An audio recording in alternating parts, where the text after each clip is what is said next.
Firstly, you want to build a structure that's going to support the roofing. There are some instructions on our website about how to do this and how far apart things need to be spaced, but roughly the purlins, which are those ones, need to be spaced no more than 800 millimeters apart on the end span and 1000 millimeters apart on the mid span. The fall of the roof needs to be 5 degrees. Now that's the slope, so the rainfall comes off it. 5 degrees is 88 millimeters rise per lineal meter. If you're going to put the noise stop tape on, now's the time to do that.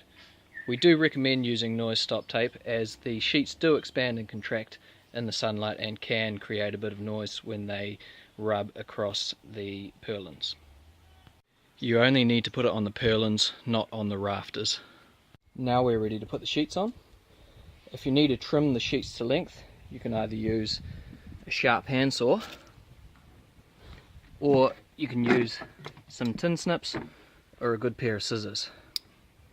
Just mark a line along the corrugations that you want to trim and then you can cut along that line. Setting the sheets out, the most important thing is to make sure that the right way is up. There should be some writing along the edge saying this side to sun. On the bronze we normally put a sticker there as well on the top side, so you've got to make sure that side is showing towards the sun. The next most important step is to make sure that the first sheet is dead square to the house, so 90 degrees to the house.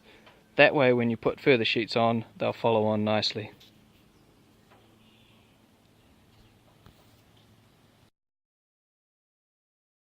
Done all that, you can then start fastening the sheets down.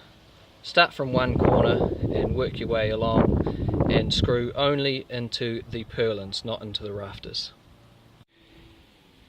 You need to screw into every second corrugation on the end purlins, that's the top and the very bottom, and in the mid purlins it's every third or fourth corrugation.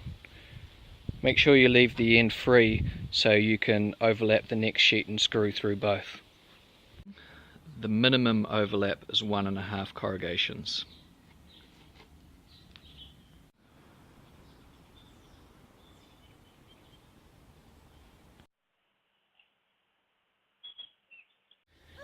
You can also trim the sheets once they've been installed. If you need to clean leaves off, use a soft cloth or a hose. Don't use a bristled brush as it can scratch the sheets. The same goes if you need to clean residue off, use a soft cloth with some soapy water.